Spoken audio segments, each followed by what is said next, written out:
The Lurking Fear, Chapter 1, The Shadow on the Chimney, by H.P. Lovecraft. Narrated by Otis Jiry. The Shadow on the Chimney. There was thunder in the air on the night I went to the deserted mansion atop Tempest Mountain to find the Lurking Fear. I was not alone, for foolhardiness was not then mixed with that love of the grotesque and the terrible which has made my career a series of quests for strange horrors in literature and in life. With me were two faithful and muscular men for whom I had sent when the time came, men long associated with me in my ghastly explorations because of their peculiar fitness. We had started quietly from the village because of the reporters who still lingered about after the eldritch panic of a month before, the nightmare-creeping death. Later I thought they might aid me, but I did not want them then. Would to God I had let them share the search, that I might not have had to bear the secret alone so long. To bear it alone for fear the world would call me mad or go mad itself at the demoned implications of the thing. Now that I'm telling it anyway, lest the brooding make me a maniac, I wish I had never concealed it. For I, and only I, know what manner of fear lurked on that spectral and desolate mountain. In a small motor car, we covered the miles of primeval forest and hill until the wooded ascent checked it. The country bore an aspect more than usually sinister as we viewed it by night, and without the accustomed crowds of investigators, so that we were often tempted to use the acetylene headlight despite the attention it might attract. It was not a wholesome landscape after dark, and I believe I would have noticed its morbidity even had I been ignorant of the terror that stalked there. Of wild creatures, there were none. They were wise when death leers close. The ancient lightning-scarred trees seemed unnaturally large and twisted, and the other vegetation unnaturally thick and feverish, while curious mounds and hummocks in the weedy, fulgurate-pitted earth reminded me of snakes and dead men's skulls swelled to gigantic proportions.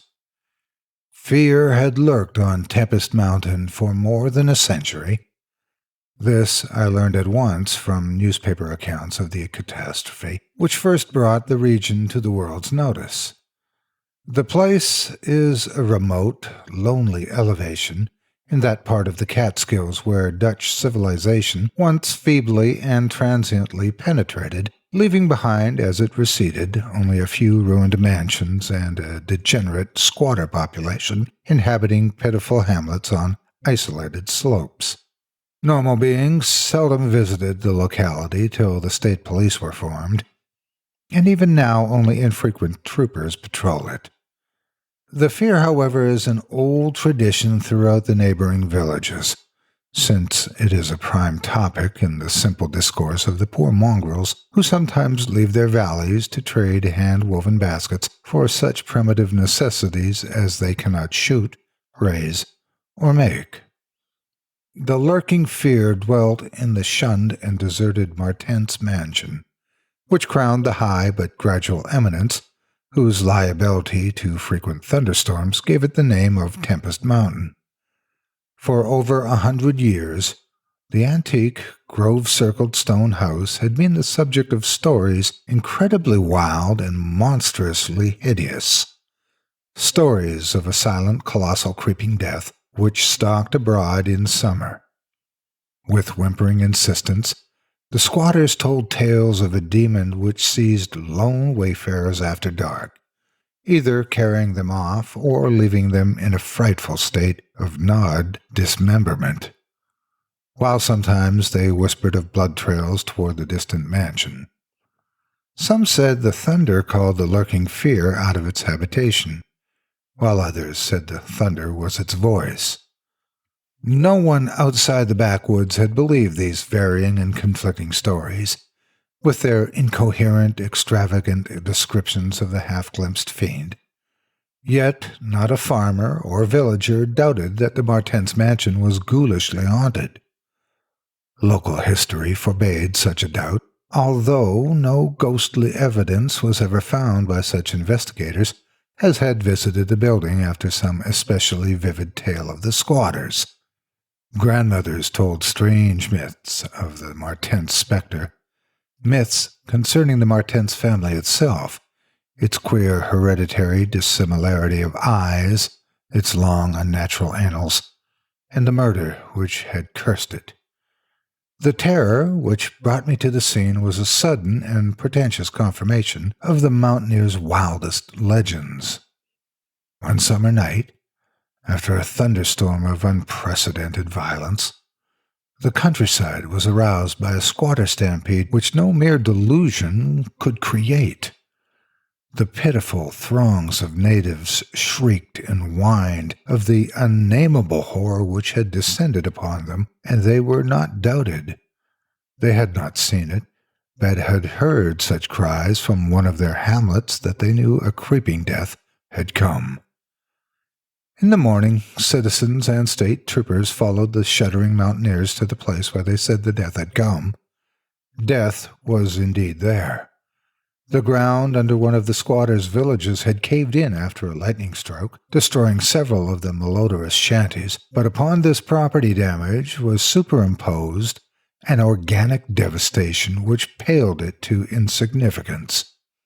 Of a possible 75 natives who had inhabited this spot, not one living specimen was visible. The disordered earth was covered with blood and human debris, bespeaking too vividly the ravages of demon teeth and talons, yet no visible trail led away from the carnage. That some hideous animal must be the cause, everyone quickly agreed, nor did any tongue now revive the charge that such cryptic deaths formed merely the sordid murders common in decadent communities. That charge was revived only when about 25 of the estimated population were found missing from the dead, and even then it was hard to explain the murder of 50 by half that number. But the fact remained that on a summer night a bolt had come out of the heavens and left a dead village whose corpses were horribly mangled, chewed, and clawed. The excited countryside immediately connected the horror with the haunted Martense mansion, though the localities were over 3 miles apart. The troopers were more skeptical, including the mansion only casually in their investigations, and dropping it altogether when they found it thoroughly deserted. Country and village people, however, canvassed the place with infinite care, overturning everything in the house, saving ponds and brooks, beating down bushes, and ransacking the nearby forests. All was in vain. The death that had come had left no trace, save destruction itself. By the second day of the search, the affair was fully treated by the newspapers, whose reporters overran Tempest Mountain. They described it in much detail, and with many interviews to elucidate the horror's history as told by local grandames. I followed the accounts languidly at first, for I am a connoisseur in horrors, but after a week I detected an atmosphere which stirred me oddly, so that on August 5th, 1921, I registered among the reporters who crowded the hotel at Lefferts Corners, nearest village to the Tempest Mountain, and acknowledged headquarters of the searchers. 3 weeks more, and the dispersal of the reporters left me free to begin a terrible explanation based on the minute inquiries and surveying with which I had meanwhile busied myself. So on this summer night, while distant thunder rumbled, I left a silent motor car and tramped with 2 armed companions up the last mound-covered reaches of Tempest Mountain, casting the beams of an electric torch on the gray spectral walls that began to appear through giant oaks ahead. In this morbid night, solitude, and feeble shifting illumination, The vast box-like pile displayed obscure hints of terror which day could not uncover. Yet I did not hesitate, since I had come with fierce resolution to test an idea. I believed that the thunder called the death demon out of some fearsome secret place, and be that demon solid entity or vaporous pestilence, I meant to see it. I had thoroughly searched the ruin before, hence knew my plan well, choosing as my seat of my vigil the old room of Jan Martense, whose murder loomed so great in the royal legends. I felt subtly that the apartment of this ancient victim was best for my purposes. The chamber, measuring about 20 feet square, contained, like the other rooms, some rubbish which had been once furniture. It lay on the second story, on the southeast corner of the house, and had an immense east window and narrow south window, both devoid of panes or shutters. Opposite the large window was an enormous Dutch fireplace with scriptural tiles representing the prodigal son, and opposite the narrow window was a spacious bed built into the wall. As the tree-muffled thunder grew louder, I arranged my plan's details. First, I fastened, side by side, to the ledge of the large window, 3 rope ladders which I had brought with me. I knew they reached the suitable spot on the grass outside because I had tested them. Then, the 3 of us dragged from another room a wide 4-poster bedstead, crowding it laterally against the window. Having strewn it from fir boughs, all now rested on it with drawn automatics, 2 relaxing while the 3rd watched. From whatever direction the demon might come, our potential escape was provided. If it came from within the house, we had the window ladders. If from outside, the door and the stairs. We did not think, judging from precedent, that it would pursue us far even at worst. I watched from midnight to 1 o'clock, when, in spite of the sinister house, the unprotected window, and the approaching thunder and lightning, I felt singularly drowsy. I was between my 2 companions, George Bennet being toward the window, and William Toby toward the fireplace. Bennet was asleep, having apparently felt the same anomalous drowsiness which affected me. So I designated Toby for the next watch, although even he was nodding. It was curious how intently I had been watching that fireplace. The increasing thunder must have affected my dreams, for in the brief time I slept, there came to me apocalyptic visions.